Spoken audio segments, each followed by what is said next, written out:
Hello, everyone. My name is Seth Dellinger. This is the Embodied Dialogue podcast, and I'm here with Jacob Kishere and Matthew Green today, who are the creators of something called the Resonant Man, which we're going to learn more about. Jacob, I know you a little bit because we hang out sometimes in the Uncertainment Lounge, hosted by Lisa Norton, who has been on this podcast. So that's something, if anyone saw that before, to connect. But just going to say a few words by way of introducing each of you, and you might want to add more to it. But Jacob, first, you also host a podcast called Sense Space. And actually, there's another piece of how we know each other is one of the things you say is a key to what you do there is dialogos. So that's the practice initiated by John Vervaeke. I think maybe we were at the same workshop a couple of years ago or something. But this is a particular approach to dialogue, which I imagine you might want to say more about. You also have a Substack and put out music under the moniker of Culture Pilgrim, which you describe as multi-dimensional artistic exploration of overcoming. And I can't help but add that as I know you, you're a wanderer. Like I think in the time that I've known you, which is just a few years, I think it's the UK and Germany and now Colombia. You're often showing up at the Uncertainment Lounge, like on a bus, like going somewhere. Anyway, and then Matthew Green is a journalist. You're involved now with something called Desmog, which takes up climate corruption stories. But previously, you were also a journalist who was in both Iraq and Afghanistan, I think particularly covering what was going on with British troops, and ended up writing a book about their experience, like the post-traumatic stress disorder that a lot of troops went through. You have another book you wrote on the Ugandan warlord Joseph Kony. And then how you went from there to what you're doing now might be an interesting story, but you've been studying trauma healing with Thomas Hubel, who's an international facilitator, and you're also on Substack. You have the Resonant World and something called the Toxic Workplace Survival Guy. So if you work in a toxic workplace, you might want to check that out. And the Resonant Man is, we'll say it falls under the umbrella of what people know as men's work, but I think you guys probably want to nuance that. But you've both done some men's work, led groups for men in the past, and have begun collaborating since 2022. Is that right? So, anyways, that's kind of what I could glean just to share with people. But fill in any interesting gaps, and I guess the sort of place we want to go is how we met and how the Resonant Man kind of emerged from the two of you meeting. Yeah, cracking introduction, Seth. I have to say, whoever you're paying for your research, which I presume is you, but it's top notch. I've never felt so introduced.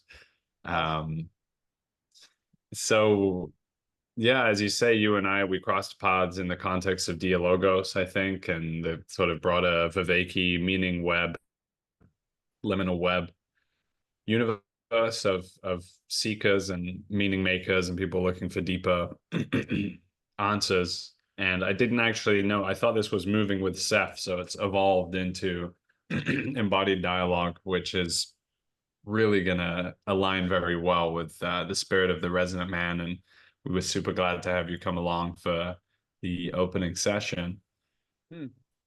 So just to maybe introduce the context of Matthew and I a little bit. Him and I, we were connected through a mutual friend. After living in Germany, I wrote a piece on my Substack, which was really a deep dive into my own relationship to the ancestry of war. And my grandfather fought in the Second World War. I have numerous men in my family line who all fought in war. And during my time in Germany, there was this fascinating sort of self-uncovering discovery process when I really came to recognize just how much, I and my brother both growing up had been fascinated with war and soldiers. And then later on in life, there was this moment through inquiries into healing, through plant medicine, and through all the different means that we undergo to sort of open ourselves to the healing that wants to occur through us. I had a particularly profound experience of healing in relationship to my grandfather, who I never met because he died before my birth. And that struck a tone that hit a resonant chord with where Matthew was at on his journey. And as you say, he's been on this shift from a career as a journalist and author and into this really paradigm shifting work around healing. And there's a whole kind of philosophical orientation shift that comes with that. And I just so happened to have been mapping that for myself through years of well, it felt like years of walking and contemplating and you know, trying to heal myself and understand the patterns in my own life. And those just so happen to converge with what Matthew has been studying in his own life and through the kind of mystical science of Thomas Hubel's work, which is super interesting to me, and he's been going way deep into that. So maybe that's a good a starting point. Hey, you want to add something, Matthew? Yeah, thank you, Jacob. That's a beautiful introduction to our initial connection, which was really the seed from which the Resonant Man grew. And it's true that it was reading your blog or your newsletter about your own grappling with the ancestral burdens of war, and particularly the First World War, that really came home to me in a very visceral way. And I had been at a retreat in Germany with Thomas Hubel and his team. Thomas Hubel, international facilitator, well known for his work on collective and intergenerational trauma and leading large group processes to integrate that. And I had had a very visceral experience of connecting with the unacknowledged, unprocessed grief and trauma that my family was carrying from my great uncle, who was captured and shot by the SS in World War II in Italy. And by extension, the imprints from my grandfather, who had fought on the Western Front as an 18-year-old. And we were brought together with this shared interest in this inquiry into how these historical events were living in us, but not just in us, in men, in our cultures, and how these kinds of processes that we've both been exploring, the dialogos in Jacob's case, and in my case, the work with Thomas Hubel, these group processes where we really build and very intentionally create coherence. We evoke a kind of collective intelligence that starts to flow through the field and allows us to connect with these kind of packets that we've inherited without realizing it, but which can exert huge influence on us. So it's not necessarily the first topic that we're going to be diving into in the Resonant Man, but I think it's proper to acknowledge that that is the frame or the foundation that we're building on, this real desire to heal, and heal in all levels, our own lives, but also the lives of our ancestors. Yeah. So the Resonant Man has been, sounds like brewing for a while, but I think in terms of like someone wants to participate, this has just been launched, right? You're both offering 4 online meetings this summer. The first one already happened, as Jacob mentioned. I was able to be a part of it. So there may be some background, but just to sort of get to the like big picture of Resonant Man, maybe one thing is I'll just read a quick thing that the two of you wrote, but then I have a little follow-up. So on Substack, you wrote that the Resonant Man is a sacred space to align with our truth and purpose. We cultivate the qualities of deep listening, presence, and emergent dialogue, supporting one another to speak and act from a deeper ground. And just that, and then the actual word resonant, like when there's a sound, something nearby vibrates.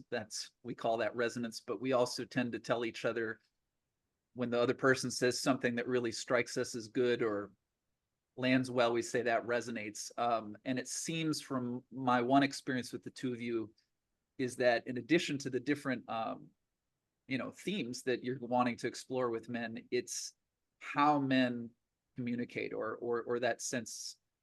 Anyway, that's my, from the outside impression, but I wonder if you could speak more to that, just to the actual title, The Resonant Man, and, fill in any other details and logistics. We'll include information with the video about, some of the upcoming events as well.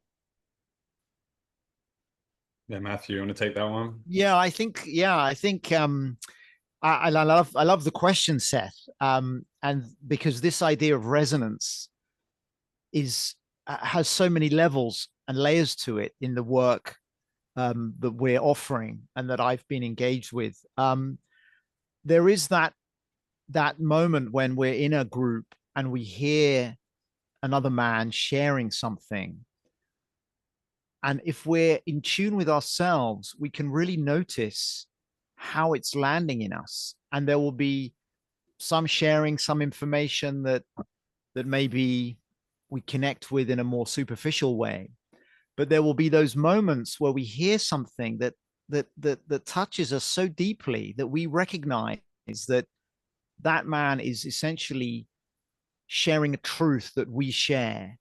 And in that sharing, in that shared awareness, that's where the transformation can start to unfold in a spontaneous way, almost without us trying. And I often think of the example of I think you kind of alluded to it, when we pluck a guitar string in a guitar shop, we can hear the other similarly tuned strings resonating in the other instruments.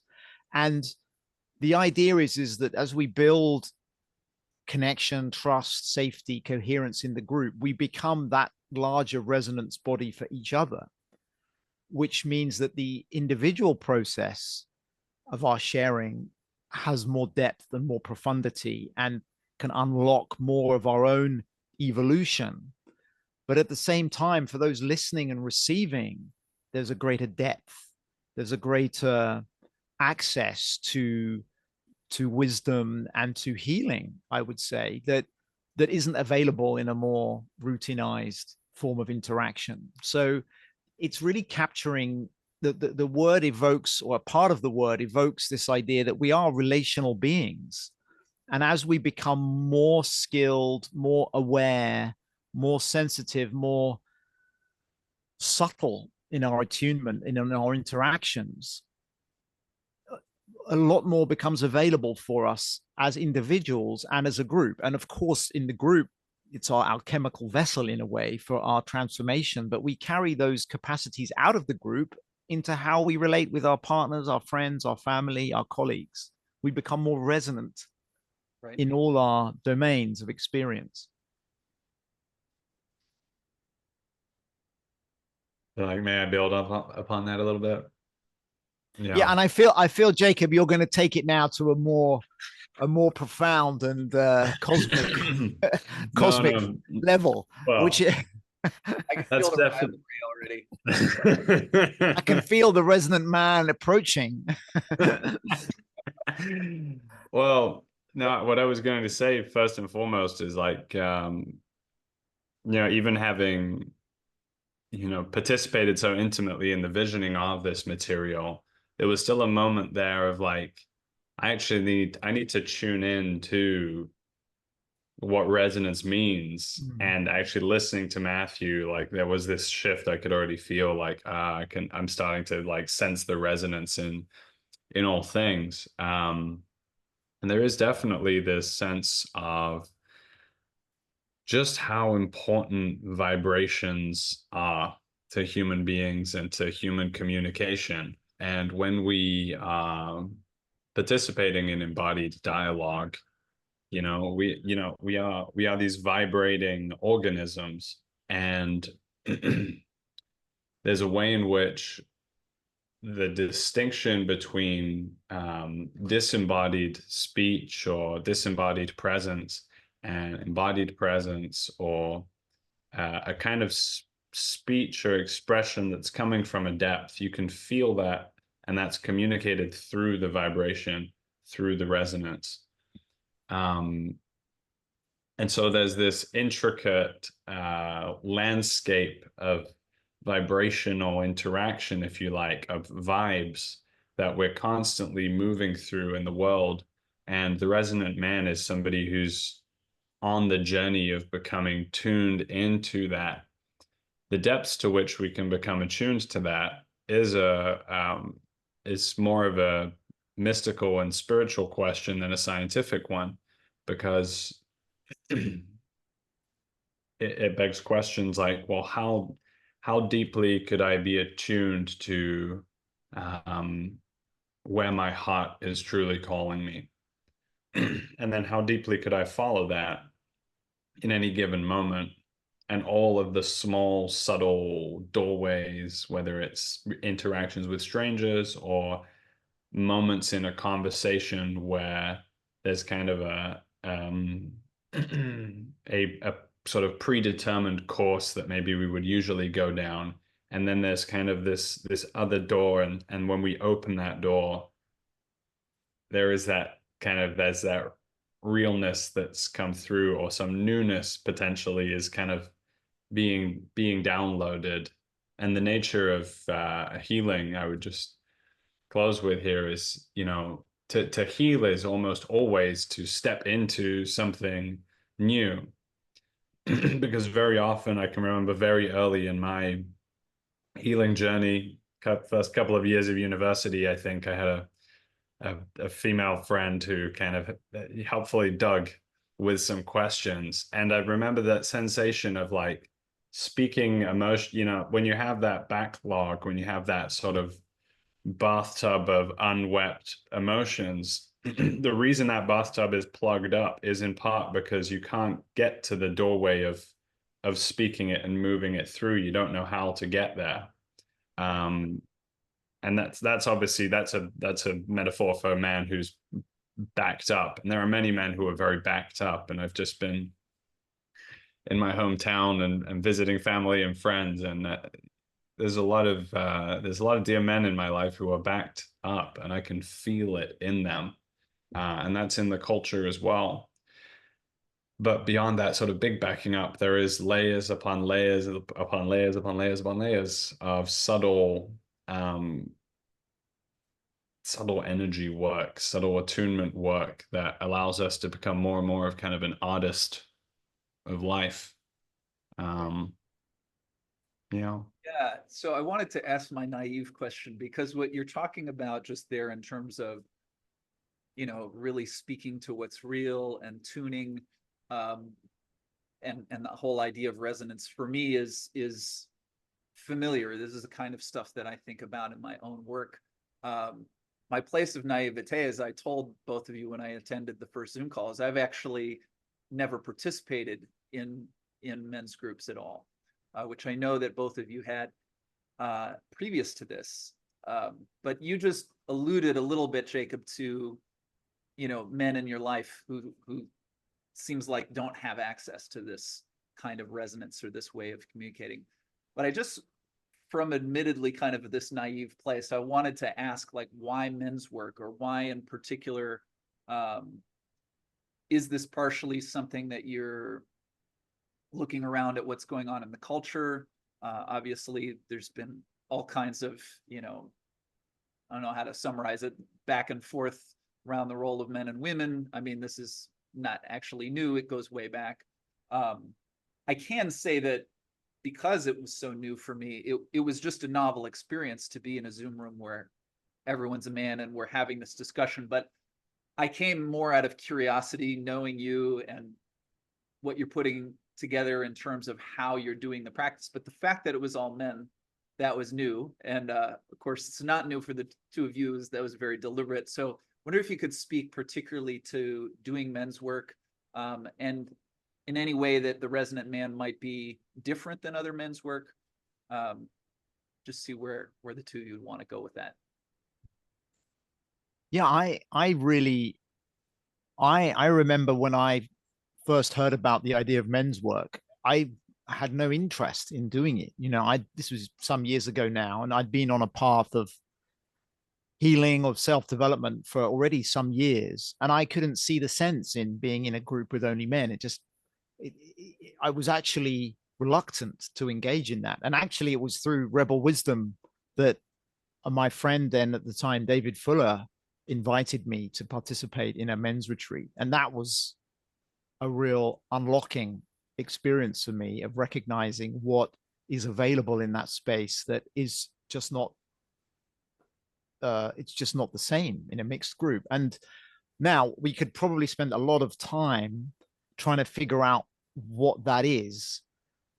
I mean, on a very superficial level, men behave differently when women are around than when women aren't around, right? I mean, we've all noticed how that goes down, and actually that can be very subtle. And what that's, I think, partly why our fourth dialogue is a mixed dialogue, because I think for those who've come to the first three, to then have the space mix up on the last session, at least of these initial sessions, I think will be a really interesting practice space to really actually start to answer your question, Seth, from a much more experiential place. But there's a sense in which when I experience when men come together, something happens that allows us to inhabit ourselves in a different way. And I suspect Jacob will have better language for this than I have yet developed. But there is something that happens. There is a quality, there is an atmosphere when it's held properly. And, you know, I recognize, and this is something I learned, we've done some men's work, quite a lot of men's work in the Thomas Hubel field. I actually happen to feel pretty at ease with other men, you know, but I also recognize that for a lot of men, being in an all male group immediately brings up a lot of trauma or resistance or fear.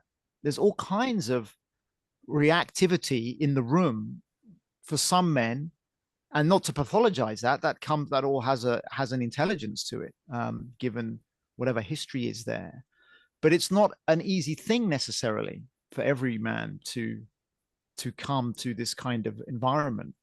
But when we've created the safety, that we've worked on the kind of ground rules and set the tone, that's when this quality appears that I'm going to ask Jacob to define much more clearly than I can yet. I know it when I feel it, right? Can I really describe it? I don't know. You have to come to the Resonant Man, the next session, and feel it for yourself. Well, one thing I could just reflect on my own experience and how I often think of things, like Jacob mentioned, move with Seth, right? Because part of what I do is movement work. I'm a Feldenkrais practitioner. And one of the things that we're always doing in the Feldenkrais method is looking at behavior and just very simply noticing what's habitual and what's non-habitual. And of course, what's habitual generally feels safer and more comfortable, but often the new thing I need to learn is outside of my habits. So there is that moment of confrontation with what's non-habitual. And we have ways of sometimes doing things that are pretty inconsequential, but they just feel like something I've never done before. And that in and of itself opens something up. But as I mentioned with my own background, like this was just, if anything, a non-habitual situation, which meant, ooh, I have to adjust the dials of my attention a little differently. And like that alone already had me in a different space. So it sounds like that's part of what you're saying. Although for one man versus another, it's going to be a different thing. There's a kind of a built-in confrontation, unless maybe that person is always in groups of men all the time, where it's just going to be different in that particular way for that person that's going to call something forward. Anyway, that's what I'd actually be curious, Seth, to hear more about what that was like for you, because it's interesting to hear that this was kind of novel experience, and like I'd be curious to hear more about Like, Right. what Well, you noticed in yourself in that environment. the thing that comes forward the most, and I do want to get to that call that I attended, and I have some specific questions about it, but I felt, fairly comfortable as well. I think I may have asked myself, well, if we were all in person, would that be different? But, I'm used to joining Zoom calls, and I was pretty cool with that. And when I was in a breakout room with two other men, felt like a good connection, everything. But one of the things that I was very aware of was the comparison thing. Just like, oh, what has he accomplished? What has he accomplished? Oh, he says he does this. Do I know how to do that or not? Which is a thing that I might do in other contexts, but it just seemed amplified. And it was amplified for me in a helpful way. I didn't feel like it was becoming a problem for me, but I was just very aware, like, whoa, I just made another comparison. And that just kind of like held that up to me. So it actually gave me the opportunity to be like, if this man has in some way, shape, or form accomplished more than me or seems better than me at this, can I just breathe? Can I just be okay with that? Is there in fact any real measure of my worth vis-a-vis what this man has done with his life, which after all is different than mine in so many ways? So it was just striking how immediate that was to really notice that's what stands out. I mean, I'll pass it to Jacob in a moment, but it's very powerful for me personally to hear that, because one of my, like, I would say core wounds is exactly what you've just described, is this feeling of the constant quest for comparison, or the never quite arriving. Like, when do we arrive? When do we stop doing that in a group? And I do it too.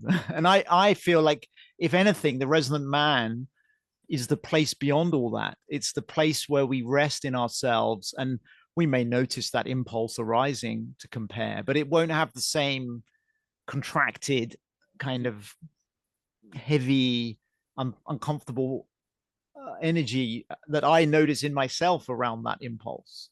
So it's, and I'm actually surprised. I maybe wasn't expecting you to say what you just said, and it's actually, there's some medicine in it for me. So I appreciate that very transparent share. Yeah. I think the first time that I went on a men's retreat was also Rebel Wisdom, who really were kind of on the zeitgeist at a certain time in the liminal web space, and also in the UK.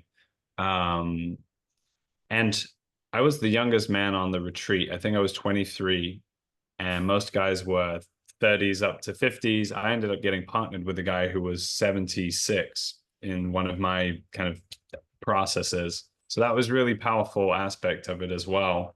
There was this sense of like, there's like a missing initiation or quality or process that somehow, like, when I felt it, it felt familiar. It's that feeling of like, when you come to know it, you're like, yes, no, this is just kind of like part of what it is to be and become as a human man. But obviously I hadn't encountered it up to that point. I'd never really felt a deep sense of engaged belonging with a group of men prior to that in my life. And my dad wasn't like a super macho man. He probably wasn't the type to be like super like sports and competition and all of that. So there was just an embodied quality of like, it feels good. It feels sort of at home in a certain way. I didn't suffer the same specific experience that you guys are speaking to. And it was such a transformational weekend that after it, I found myself participating. Another group popped up and I jumped right in. And then the host of that group stepped down. He wasn't able to do it anymore. And so I was like, this is such a positive fixture in my life, to just come together with a group of men who are engaged in some sort of self-knowing spiritual process and gather on a weekly basis or fortnightly basis And that's just unfolded and unfolded for years now. And for me, it's been also a process of putting that kind of fixture of like, yes, something about gathering together as men is alchemical, it is grounding, it is becoming of my becoming. And putting that in dialogue with all of the stuff that we are churning up, Seth, in relationship to dialogos, in the understanding of what it means to make sense together, to make meaning together, to heal together, and to kind of integrate those into a coherent vision for men. And that's the other thing that, you know, you come across immediately when you tap into this, is this kind of reaction against it, or this trepidation of like, are we even allowed to do this? Or is this intrinsically a sort of malicious or conspiring, conniving, sinister, you know, or there is this sense that if men are getting together, it's because the goal is to exclude women and, you know, kind of just broil in our own presumptions and stereotypes and things like that. And we call that boys talk or locker room talk or whatever cultural version of that. That is a thing. And this is not that. This is something else. This is something of a deeper quality.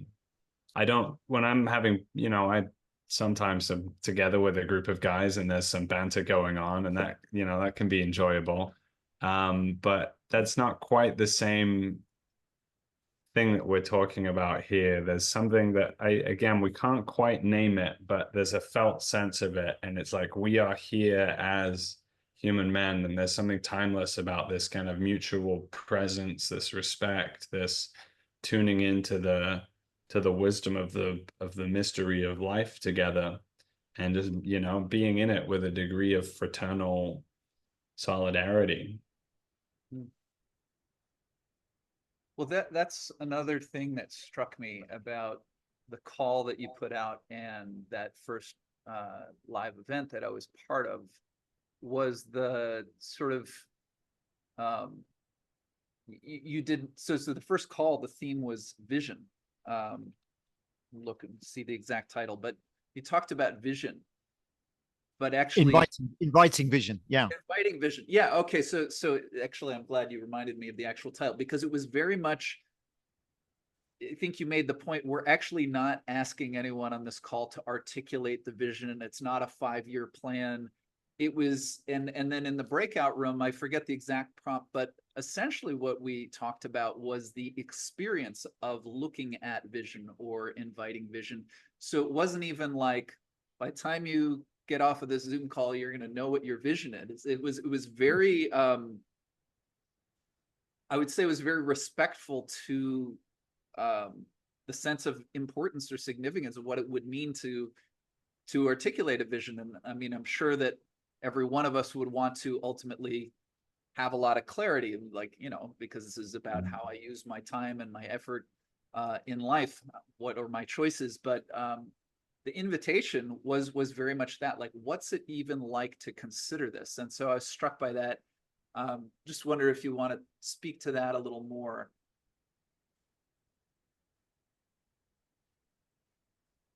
I think just to sort of prime that question, it does bring me back to that. There's these kinds of indigenous or prehistoric metaphors that come for me. It's very much that sense of like men together in the natural environment, and those embodied capacities to sense the space, to intuit the lay of the land. And in that context, vision is going to be a kind of aggregate of all of the senses of the environment. What's my gut telling me? What's, you know, maybe I'm reading the stars. I don't know. There's many things that they could be drawing upon, but there's a way in which vision has become the collapsing into the point of like, it's the one thing. And, you know, I'm in that respect, my attention disregards everything else. Whereas there's another way of holding vision, which is what's your capacity to kind of see and relate and integrate with the whole, and then to sort of move that through you. And so your capacity to sense profoundly what's going on in your life would in this way be the basis of vision, rather than I've got this vision, I'm grasping it, I'm going to be a lawyer, or I'm going to save the world through climate activism. But in doing that, I'm actually disregarding what's going on over here in my personal relationships, or disregarding what's going over here in my environment, and so on and so forth. But actually, this is where a lot of the information lies. And so it's a holistic perspective on what it means to embody vision. And in many ways, Seth, as you said, like the process is in a way as important as the content. Like the content is there to be explored, but it's the being together. And I appreciated what you said about it was a sense kind of respectful. We weren't like, it wasn't some kind of boot camp, right? You need your 5 bullet points in the next half an hour. That's the opposite in a way of what we're trying to do. It's all about creating a space where we can relate, where we can practice listening, really being with one another, and seeing how that process allows something to emerge in the field between us that we would never necessarily be able to access alone, or just thinking trapped in our skull. And I love, Jacob, how you articulated your vision of vision. I mean, that's it, isn't it? It's that it's like you said, like being in vision rather than having a vision. The vision isn't an object to pursue, it's a state of being. But the state of being together in vision as well is something that we want to hold and invite and encourage and explore. I'm kind of getting the sense that just the way the two of you listen and vibe with each other was part of how the just how this thing was born. I see you doing that. I love Jacob. Like somehow hanging out with Jacob allows me to kind of channel this version of myself that is normally banished from society. and if people then turn up to that, that's amazing to me, and really exciting and really cool. And the whole program really just came through this process of us just vibing. And sometimes it'll be like I'd be really tired on like a Friday evening, and Jacob would be bouncing around in South America somewhere full of energy. I'll be like, oh God, like, okay. But after about 10 minutes, we're just popping all these ideas and the program is emerging. And that's really, it is in a way, it's like really touching and heartwarming that you notice that, because that is the kind of the channel that we're tapping into. And that's the kind of experience of one another that we want everyone to have as men, you know, how we can really like it's the medicine for the comparison, isn't it? It's the absolute medicine. When we're just together, all of that's fallen away and we're in the moment, in the flow, listening and receiving from one another. And the mind, that kind of judging, evaluating process is just like we've moved out of the kind of McGilchrist left brain into the holistic right brain state together. And that's when the vision actually may arise, and maybe not, but either way, it's the connectivity and the relationship that we've experienced. And we've really experienced, we've felt the nervous system has kind of had this experience. It's a very physical, even though we're remote, we feel it very, very viscerally, actually. I step away from the call and my whole system feels energized and recalibrated. Yeah, well, just beautiful. Thank you, Matthew. The feelings are deeply mutual. And I love what you pointed to, of that sense of like one of us has been lost, like both of us has been lost from vision at various moments over the last 2 years. And that's also been a piece of it, is like, insofar as we're dwelling in vision, and the other person is in the work, in the process, which does seem to just kind of come and go. There are these peaks and troughs of the upward spiral of expanding consciousness. And when we're in the trough, it's really hard to see, because it you know, the walls shrink in, the mufflers come up. And having somebody in your life who is dwelling, you know, deeply in their vision, or even maybe if they're sort of muffled themselves, but they're still able to be of service to vision relationally, it's enormously, enormously valuable. And so that's also a big piece of, you know, the foundation of this is me coming out of a really, really difficult breakup / full sort of death process, and finding like Matthew cropping up in the midst of that and being able to kind of like see with mythic eyes, like, oh, you know, I see you in what you're in, and I also see you in what you're in at another level. And that was a profound gift.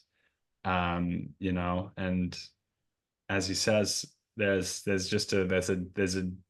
a joy and a sort of hilarity to the metaphysical quests that we've been on, that it does, you know, it just starts generating energy. And we thought, wow, that's an amazing thing to be in this field. And we love the work, and we love the vision, and, you know, we love WhatsApping back and forth about it and tending it, and it feels like a living thing.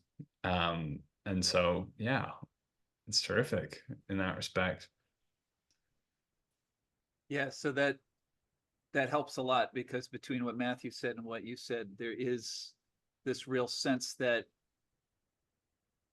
I'm getting the sense that, given the experience the two of you have had, you've come to almost just trust this kind of process that will unfold, where maybe one of us is feeling clearer and the other one isn't, but that there's something about the relationship that's going to create that possibility for resonance. It's going to show us what we can't see right now, and it's going to suggest new things to us. So the first call you did was inviting vision. There's 3 more calls. So people watching should know, especially any men who are watching. July 14 is speaking from our deepest listening. July 21st, gifts and wounds of ancestry. And Jacob mentioned this already, finding integrity in relationship with women, August 4. So this is something that's ongoing. And then you also had this first call, which there was over a dozen men there. I'm kind of curious how that call itself also resonated with the two of you. I remember there was some correspondence afterwards around a particular symbol that came up. But yeah, just wanted to invite you to sort of articulate where this is going, and also, you know, maybe give a sense to anyone who is curious, who's listening, you know, what you're inviting them into.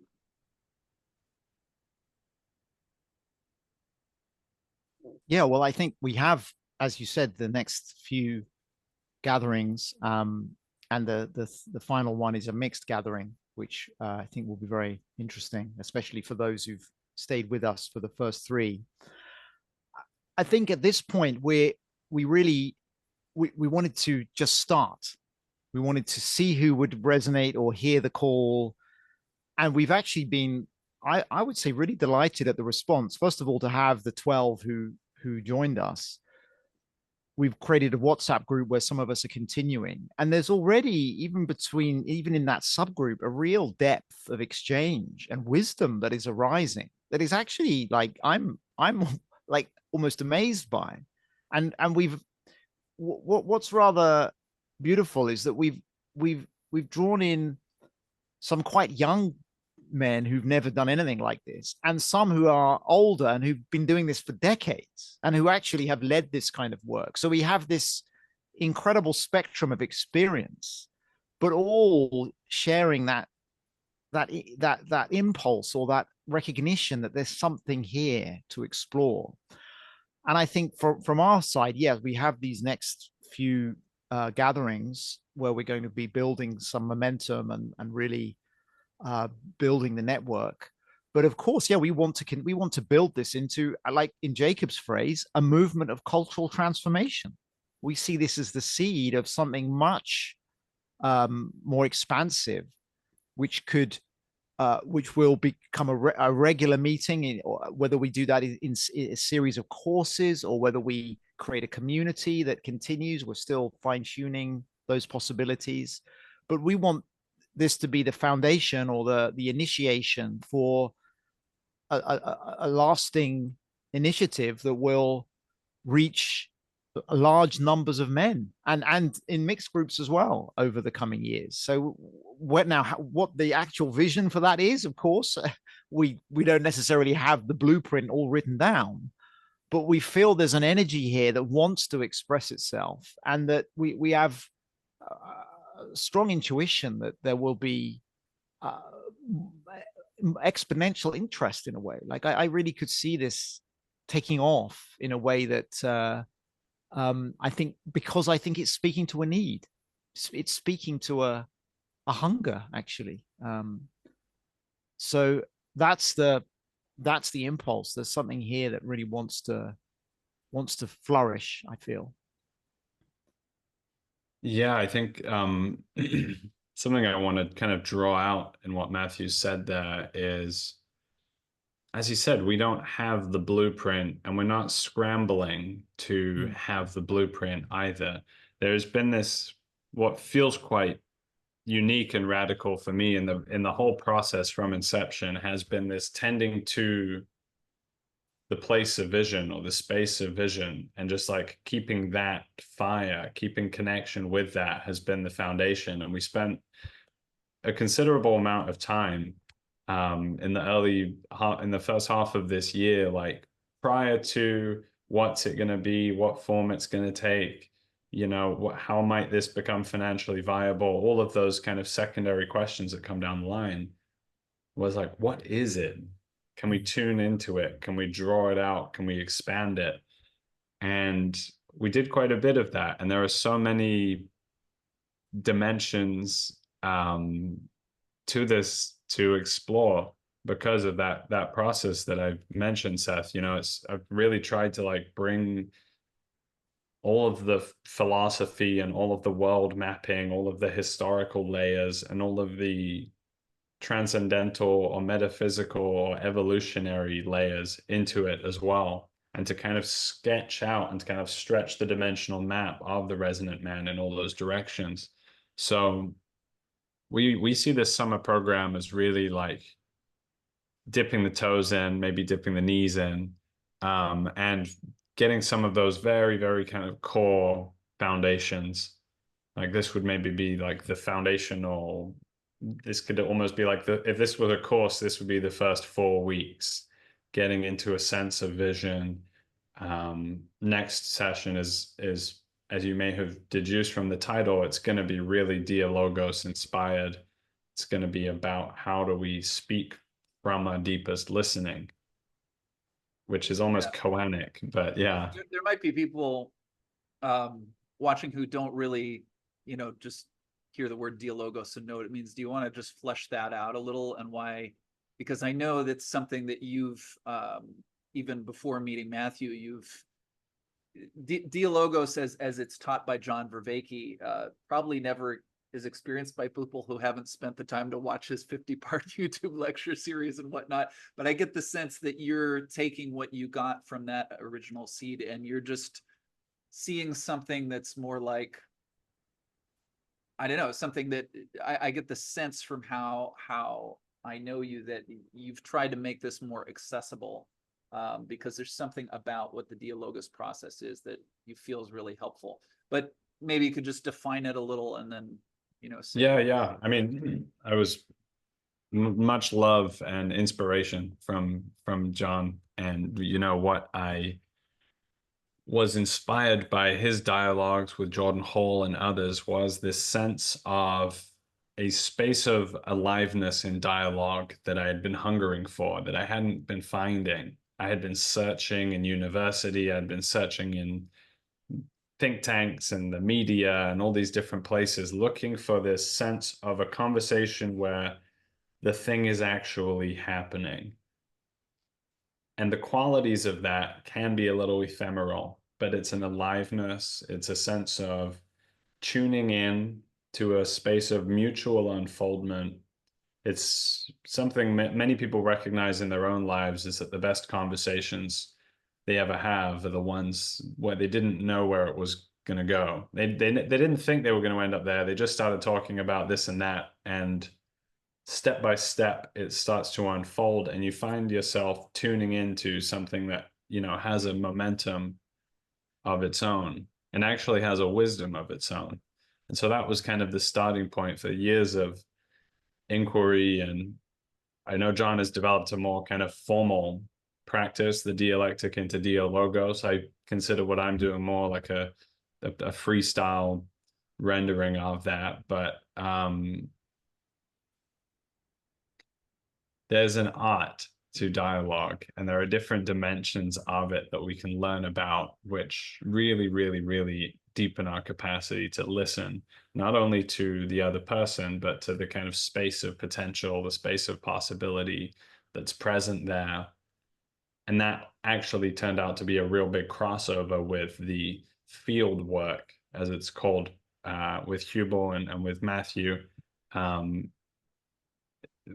The power of collective processes, of being deeply present with one another, of deeply listening, of feeling one another's words land and noticing what comes up, and being able to speak not from a place of pre-calculation or what's going to be the funniest quip or what's going to be the most smart sounding thing, but just what wants to come through. And then you can kind of get that thread coming, and you keep pulling it and you move with it. And then you're speaking from the unfoldment of speech. Much in the same way as an improv jazz musician or a freestyle rapper, they're tapping into the creative logos of reality, and letting that move through. And so that's a big piece of the skill set of Resonant Man that we want to bring out.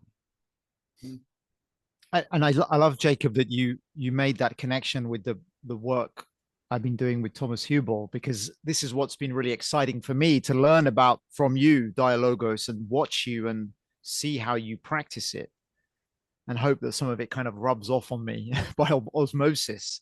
But it's very complementary in that so much of the work we do with Thomas is about learning to sense into a field.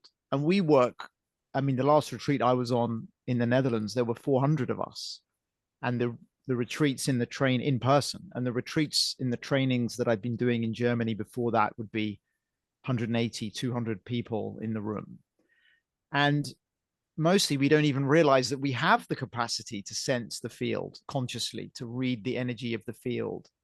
And once we remember that we can actually do that, we know how to do it, or we can reclaim that capacity, it really is amazing how much subtlety and nuance and information that we can access.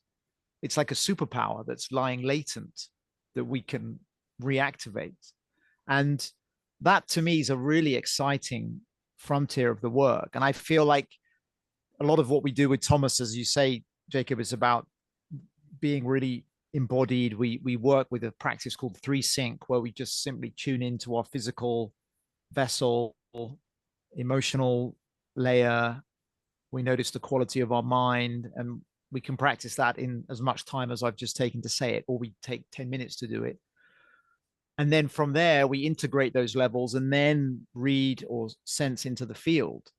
And that's when it really starts to open up. And I mean, one of the things that's amazed me in the work, and a lot of it is obviously focused on collective trauma, is that I can now really feel in my body when someone is touching a layer of collective trauma from their ancestry or their own experience, whether it's a historical event, World War II, the Holocaust, or whether it's something more present, racism, colonialism. and my body now tells me, oh, we're in this territory, and I get a sort of tiredness, but it's a very particular quality of tiredness that I've noticed that is my signal now that we're in that domain of the collective. And it's just incredible to feel these layers coming online, if you like, and we all have them. We just culturally, it's not encouraged or supported to really explore them. But in the Resonant Man, we have a container where we're really invited to play with these capacities.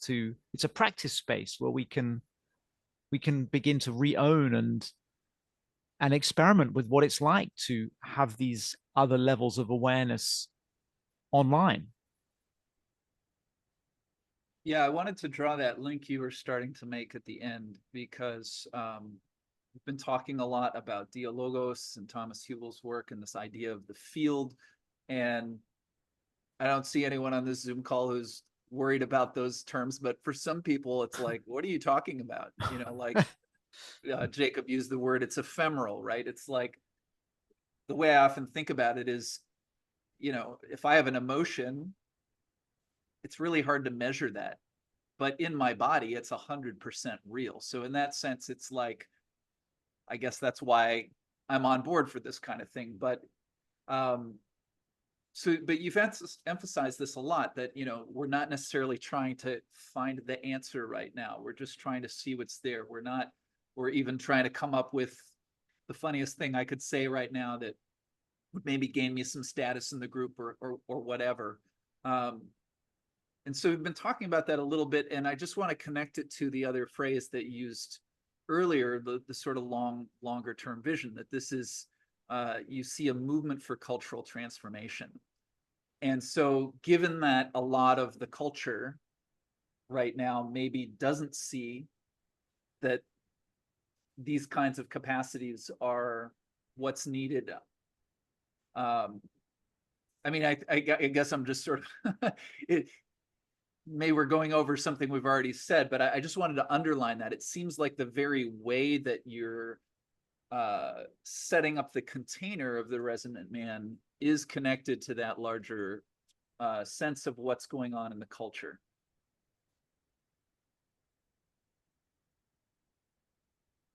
Yes. I'll say more.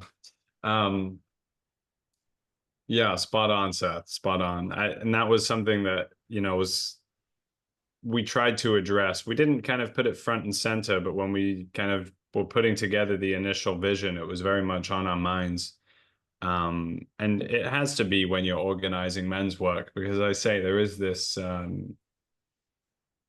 there's this cultural climate, there's this culture war, there is the movement of the historical movement of feminism, and then also the contemporary political movement of social justice, in some ways growing out of that.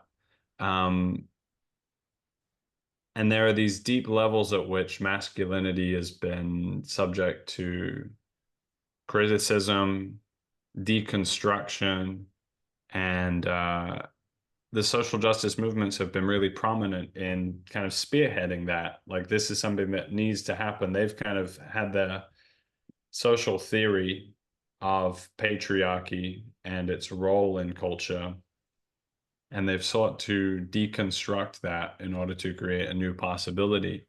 And this has been a really interesting process for Matthew and I to walk down, because we recognize many of the features, let's say, of what they're pointing to. In many ways, undergoing this work, you know, healing the wounds of the First World War, for example, you can't go into that without recognizing the sort of insanity and the clear sense that something had gone wrong. The way in which masculinity was industrially weaponized on national scale to get men to go and brutalize one another for years and years and years, and day after day after day. And we also recognize it in the culture that those men returned to, which was one in which they were not afforded space to heal, but rather asked to bottle it up, to not talk about it. And that's very much that, that's the culture they left. That's the culture they returned to. So clearly there was something about the model of men and masculinity, you could say in the Victorian period, in the pre-modern period, that really didn't afford men a space of interiority. Men were kind of champions of the world, of the outside world, and women were, interiority was given to women, both literally in the sense of the management of the home and children, but also emotionally. They were kind of called to hold all of the feminine aspects. So that's just a little bit of historical layering to give some context.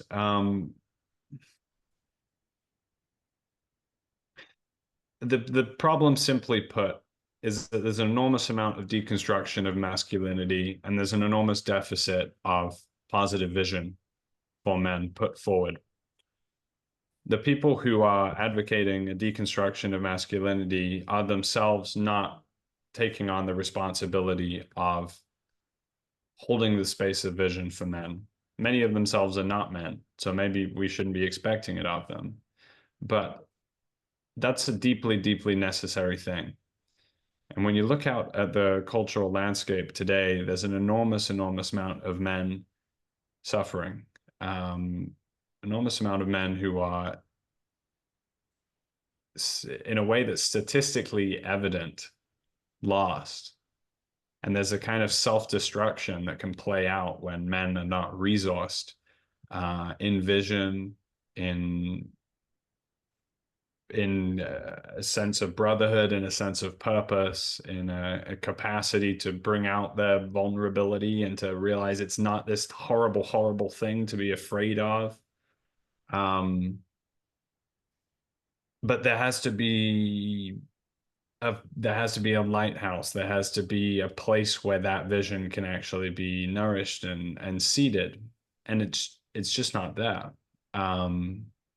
So we're doing our small part in this initiative to try and pull together all of the pieces and create a space where that vision of a man that we could really be called to become, and that we could be strong in, we could find leadership qualities in, we could be the kind of men that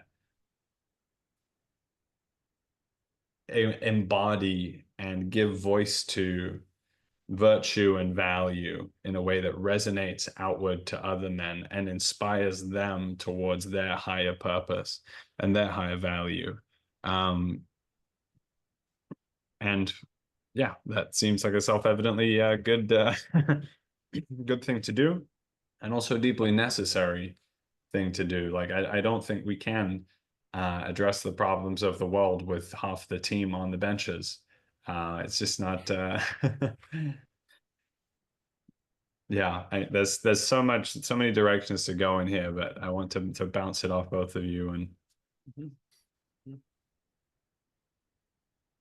I feel like that your words need a little space to settle. It was so powerful to hear you articulate the deep motivation for what we're doing so clearly, while including the landscape that we're in, and acknowledging the critique or the harms that have been caused by men and been done to men.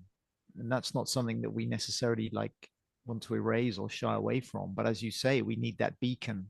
We need that place to go with that. And I love what you touched on at the end, the idea of service. I think a big part of the vision is supporting one another, or creating this island of coherence, I guess, in the language of the Thomas Hubel work, where men can feel resourced to then step back into community or into their families or their workplaces and feel they can arrive there more resonant and more ready to serve and more ready to respond to whatever's local, but also looking at the bigger crisis, the meta crisis, right? We're very much situating this work in the context of responding to the bigger picture that we're in. So there's something about resourcing each other to become more of who we're really meant to be or can be in relation to these challenges on all scales that we're all facing. Yeah, It's not just to make us feel better. I mean, that will happen as a byproduct, but we want to be contributing and supporting each other to contribute, to serve in the way that's needed at this time. I think that's a really core part of what we're doing. Yeah. Like, It's not just therapeutic. Yeah. There's therapeutic elements, and there's a reason that everybody is going to therapy in our culture. And we actually believe that there's something about these kind of deeper group contexts that is potentially more necessary than that, or certainly necessary alongside that. But as he says, there's something mythic, there's something quite epic, there's a kind of Fellowship of the Ring energy that comes through here. And so and I don't think people are going to actually get to what they're trying to get to in a therapeutic culture if there isn't that. What are we hearkening towards? What's this?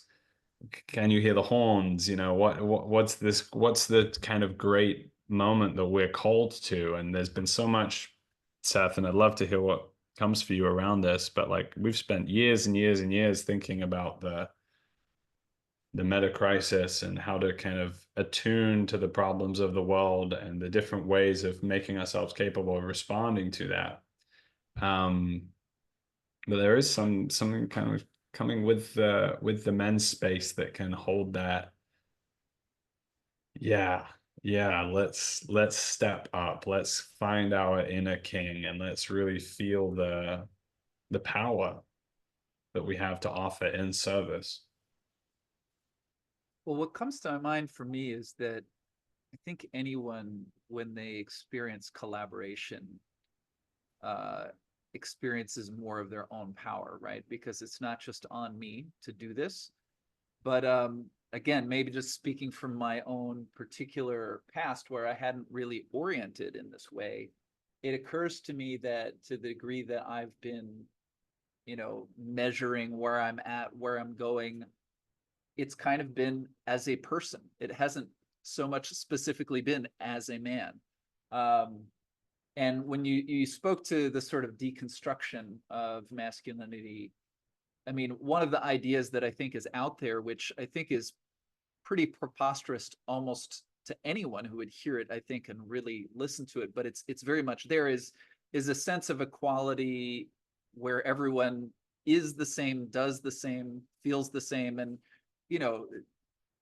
we just don't experience the world the same as men and women. Those are two totally different experiences.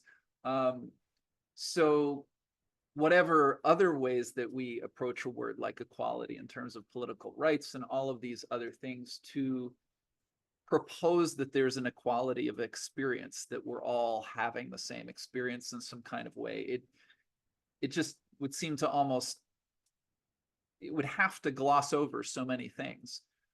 So when you said, half the team sitting on the bench, that's, yeah, I mean, that makes sense, because there's certain things that two of you, I would talk to about, and no matter how different our lives are, rather than speaking to my sister or my mother about it, my partner, you're just going to understand it in a different way, or you're going to give me a different kind of reflection that I couldn't get from a woman. Not that I couldn't get a healthy and valuable reflection from a woman about all kinds of things.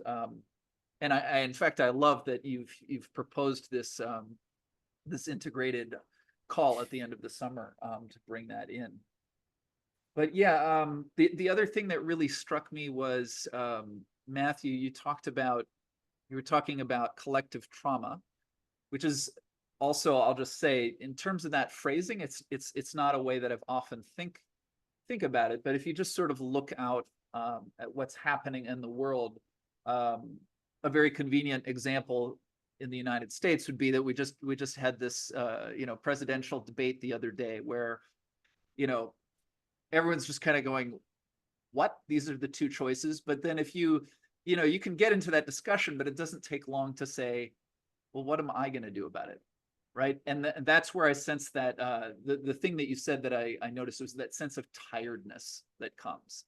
And it's like, when I think about, well, what am I going to do about politics in the United States? It's like either something like some of the language you guys are using, like we need to spark a movement, or it's like, well, I can't do much, So I think there is just a strong sense of there is massive work that is needed in the world today.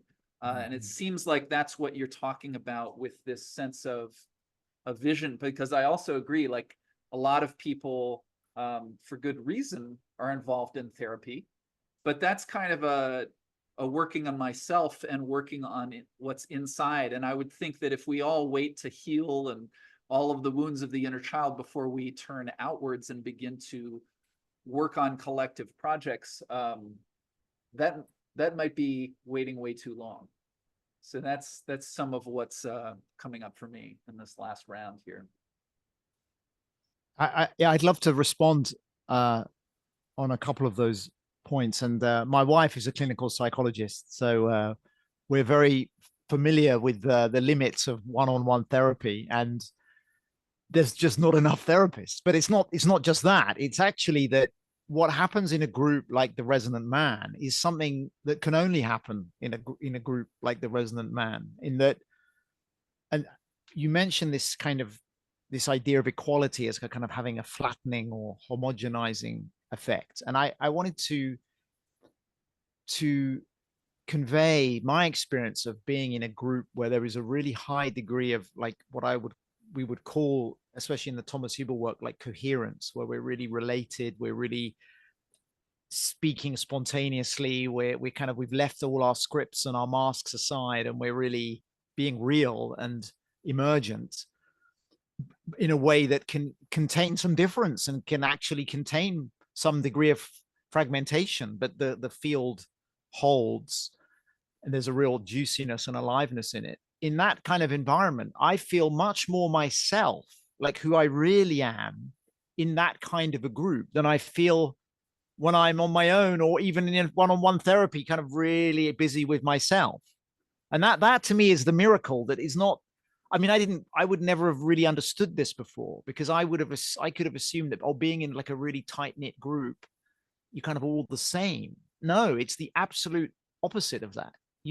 I've found that when I'm in a really coherent group with real trust and where we've really shared, where we've been vulnerable, where we've been really, figuratively naked, as it were, in front of each other, we've seen each other, then I'm myself in a way that I can't be in any other context. And you definitely, like, one-on-one therapy is, for a lot of people, it's really helpful. I'm not undermining that, but this is something qualitatively different that happens when we create this kind of field together. And we're also helping the other men by being present. We are each other's, I mean, I don't even really want to say we're each other's therapists, because that's still kind of stuck in that old paradigm. It's something else that's happening. We are each other's medicine, shall we say. Just like a little earlier in the conversation, your observation about feeling that impulse to compare. For me, that was like, wow, like that was big for me to receive that. And that just came spontaneously because we had enough vulnerability in the space between us for that to emerge, and for the kind of, like, I think of this healing intelligence that starts to kind of is always present, but we really allow to do its work when we create these conditions. That's when we can shift things, and we can shift things that we may have been talking about in therapy for decades. So there is a healing effect or healing dynamic, but it's very different from me being really busy with myself all the time. There's a So phrase out there, the safe space, but it sounds like this is not yeah, what you're wanting to create. Is there's something about the safety that means that we just sort of stay stuck in what's safe and we never yeah, explore yeah, something. because to me the word safe space kind of evokes victimhood. Like we need to be safe from the world outside. And now there are people who definitely do need to have a safe space. So I'm not taking that away, but there's a different frequency where we're recognizing that when we come together in the way that or when we come together with intention and with some basic practices in place, a new quality arises within and between us that is profoundly healing. But it's not only healing, it's also rich with vision or purpose or an impulse to serve one another. That there's a quality in the space that, yes, it's actually not safe, because no safe space, no space can ever be fully safe, right? That's an illusion. Of course we have confidentiality and we respect one another, so it's not, but there can be an edge as well. We can hear things that challenge us. And also, one of the things that I love about men's work is that we kind of can challenge one another. I remember I still remember the moment in that Rebel Wisdom. This is years ago now. We were both in the retreat. We didn't know each other long before we met. And I was talking about my kind of lack of financial discipline, and I remember this young guy just said to me, there was a round where we actually had to challenge one another. And I mean, we don't necessarily do this in our group, but it was kind of powerful after a few days, because we'd heard all of each other's complaints and issues and kind of sob stories and so on. And we said, right, well, he just looked at me and goes, I challenge you, Matthew, to do your accounts every month. This young guy. And I was like, okay. And I actually did go and do my accounts after that. And I have fallen off a bit lately, but you know what? I did do something that I kind of found something in me from the challenge. And yeah, you didn't get defended like no, because by that point we were sort of inviting it. You wouldn't do that in the first day, obviously, but we'd created enough, like what I would again call coherence, that it felt safe to do that, and we invited it from each other. But yeah, they're we want it to be, of course, it's a respectful and warm, supportive environment, but yeah, there can be challenge and there can be an edge as well. I think that's important, that there is some of that grist to the mill at times. Yeah, I want to pick that up and say, I think it's about creating a place that's safe to take risks.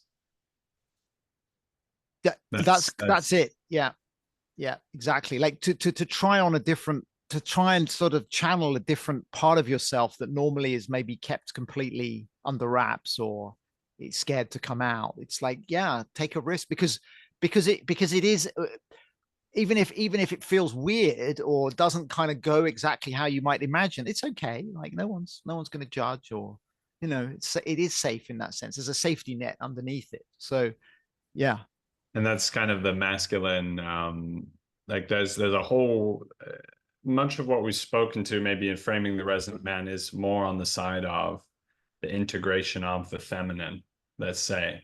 But there's a huge amount of riches on the more traditional masculine side. And, in a more kind of empathic, spiritually minded place, the risky move might be to interrupt somebody, right? And to be able to hold something like that in the space, and to, maybe I'm gonna feel a really aligned call, a resonant call even, to do something that is slightly disruptive in service of the space. So there are these edges to explore. But I want to circle back to the kind of wisdom of the question you've asked, Seth, and they've all been pretty wise, so I'm thankful for that. But this last one, how do we respond to culture, and where does the healing sit in relationship to that? I'm drawn in this moment to the language of Daniel Schmachtenberger put forward the idea of the third attractor. And there is a sense for me that actually, when you're talking about that kind of field of possibility that's being generated in American media, democracy, and culture, actually, like, if you are operating at the same level of that field, if you're operating within the kind of mental construct of what's possible there, it is pretty fucking hopeless. And apathy is a proper response. Apathy or reaction is a proper response. If you have had these experiences of healing, of insight, of wisdom, those take you kind of, they open up more dimensions to that landscape. And you start to understand, like, oh, you know, my great aunt May or whoever is an obsessive shit poster about so-and-so political cause. Like, I can understand that there, you know, there may well be trauma and things of that nature that actually, if you understand the depth of psyche, the manifestation of the rabid polarization is actually, that's just the tip of the iceberg to the deeper healing that's required. And the American body itself is in need of great healing. There's a huge amount of sickness, physical and spiritual, in American culture. And so to respond to that, there needs to actually, that someone somehow need to be generating a field of possibility. And in that can come specific visions. I've heard an enormous amount of kind of novel and interesting things coming out of the Robert F. Kennedy campaign, which I'm quite passionate about.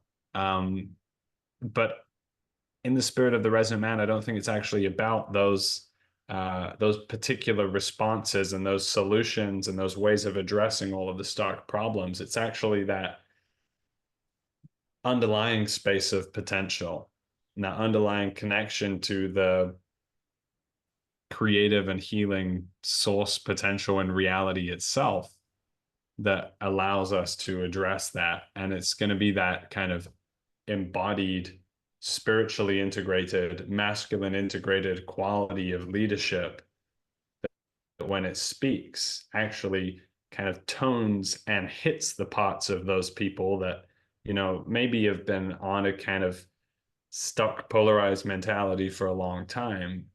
Within them, there is a part that kind of resonates with the true or resonates with the beautiful. And so when that can be kind of toned by the right person or the right amount of people in that field of potential becomes actual, those people kind of are going to kind of like crack open, and you'll start hearing people who seem to be stuck in the place of no possibility entering into this sort of new space. It's a little bit more creative, and it's a little bit more open, and it's a little bit more understanding, oh, there's kind of layers to the national psyche and the national soul. And so that's sort of how I respond to that. And I think in my own life, in my own way, I'm walking that question and trying to think about, how does my healing actually, you know, how is that in direct service of the collective? Because ultimately Matthew and I are operating from a paradigm of non-separation. Mm-hmm. We really understand that everything that's healed within us as separate individuals is immediately restoring some aspect of the whole in ways that we can't perceive, we can't understand, but begin to show up when, after doing that, like, you know, opening those little channels within ourselves after years and years, we start to discover these capacities, and we start to discover, simply by bringing this presence we've cultivated to others, that field of possibility is starting to become present. And they're starting to have thoughts that maybe they didn't permission themselves to have, or indeed there are parts of themselves that have been blocked up and just stuck on block on repeat for a long time, that are just like suddenly like, oh, you know, the waters are starting to break and that thing's starting to open. And when it does, we'll actually find, oh, you know, we're not as fucked as we were before. Sounds like a positive result.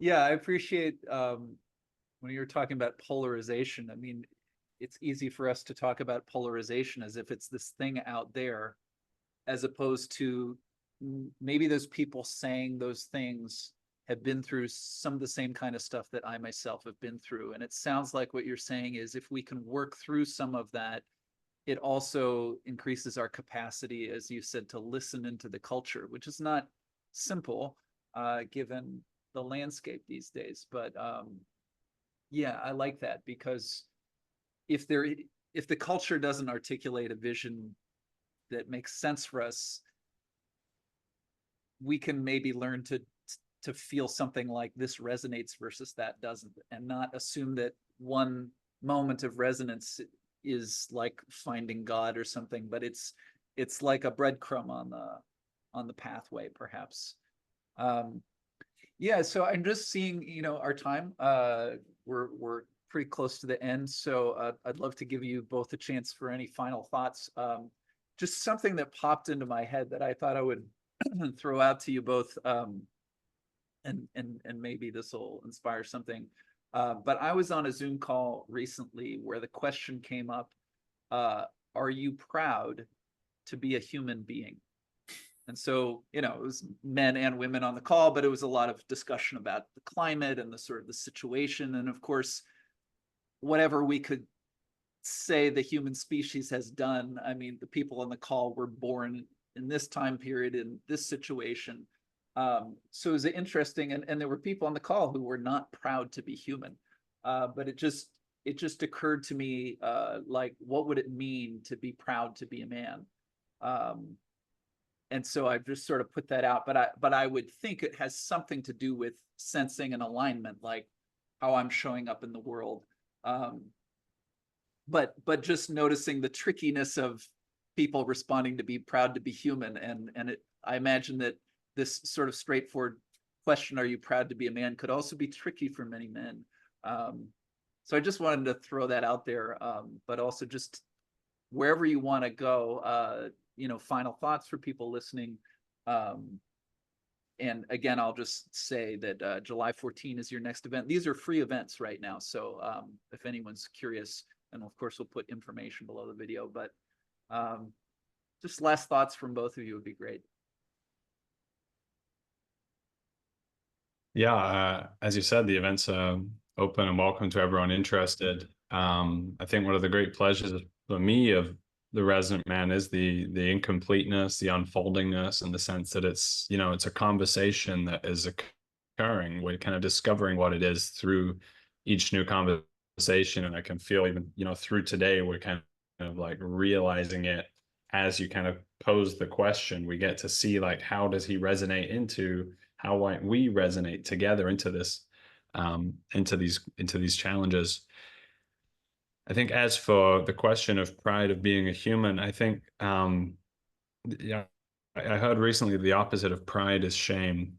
And so in the process of doing away with shame, or shining light into shame, or touching into it, maybe there is a space of pride. But for me, it's a pride in relationship rather than a pride over. You can be like proud of, like, yeah, we're the apex, we've conquered everything. It's not that kind of pride. It's the pride that we have the privilege of witnessing the beauty of the world, of being in relationship to just the profound miracles of existence, the beauty of the cosmos, and just the never-ending unfolding journey of cosmic consciousness that we get to participate in, and completely reimagine what it is we're participating in the first place. And that's a really awesome thing. So thank you very much, Seth. Yeah, and I love, Jacob, that you touched into cosmic consciousness at the end there, because as you were speaking and as I was contemplating the question of, am I proud to be a man, what was coming to me was this whisper, in a way, this soul whisper, this feeling that actually what I'm really yearning for is that transcendent connection, or that vertical alignment, that feeling of being connected with spirit, of being able to feel networked into a larger reality, to feel like I'm only a man by virtue of the whole that I'm a part of, that I'm not a separate, discrete bag of skin just wandering around with a very finite, short lifespan, but actually that something much bigger is moving and expressing through me that I can participate with and create with, and through that meet others in a much deeper, more profound, generative way.